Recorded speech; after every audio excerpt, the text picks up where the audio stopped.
अस्सलाम वालेकुम नाजरीन, एक अच्छी सी नई कहानी लाया हूँ, आप लोग ज़रूर सुनिएगा, इंशाल्लाह आप लोगों को अच्छा लगेगा। एक आदमी बहुत नेक था, फरिश्तों ने कहा तुम्हारा एक सवाल कबूल होगा, बताओ तुम्हें क्या चाहिए। उसने कहा मेरे घर में फैमिली सब मौजूद है, मैं अपने माँ से भी मशवरा करूँगा, फिर मैं तुम्हें कल जवाब इसका दूँगा मुझे क्या चाहिए। फरिश्तों ने कहा ठीक है, हम कल आकर तुमसे जवाब लेंगे। वो अपने माँ के पास गया, सबसे पहले माँ को बोला माँ एक सवाल कबूल होगा, बताओ मुझे क्या लेना चाहिए, क्या मांगना चाहिए। माँ उसकी नाबीना थी, अंधी थी आंखों से, बोला बेटा मेरे लिए आंखें मांग, मुझे आंखें मिल जाएंगे तो पूरे घर को देखूंगी, तुम्हारे बच्चों के साथ खेलूंगी, मेरा भी दिल खुश होगा, तो तुम मेरे लिए आंखें मांग।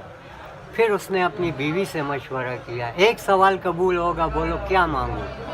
बीवी ने कहा दौलत मांगो, फिर तुम इतना मजदूरी करता है, मेहनत करता है, थक कर आता है, तो तुम अपना दौलत मांगो, अपना कारोबार करो, सही ज़िंदगी गुजारो।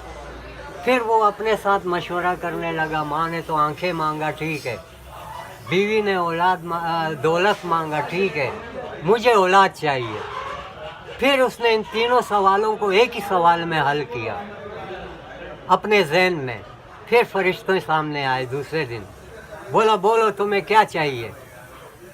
फरिश्तों से उसने कहा मैं चाहता हूँ कि मेरे बच्चे हों और वो सोने के तशले में चावल खा रहे हों, और मेरी माँ उन्हें देखे और देख देख कर खुशी महसूस करे।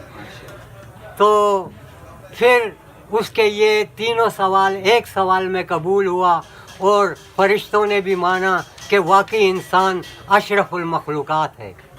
بیا هغه طالبانو کې هلته ګانا نه وو، هلته ګانا هلته شمې دا په چشمو کې وه جوړه کاس دا صحیح دی، دا رنګ وکړو صحیح دی، دا بیا په خلک وایي دا نه وی کمیږي ده۔ ایک لڑکا افغانستان میں ریڑھی کے اوپر بیٹھا ہوا گانے گا رہا تھا، وہاں تو طالبان کی حکومت ہے، گانا گانا منع ہے، مگر اس نے دیکھا کہ طالبان تو ابھی نظر نہیں آ رہے، چلو گانے گاؤ۔ تو وہ گانا گا رہا تھا، لیلا او لیلا لیلا ایسی تو لیلا، ہر کوئی چاہے تجھ سے ملنا اکیلا، او لیلا۔ اتنے میں اچانک طالبان آ گئے، تو وہ بولنے لگا لا الہ الا اللہ، لا الہ الا اللہ، لا الہ الا اللہ۔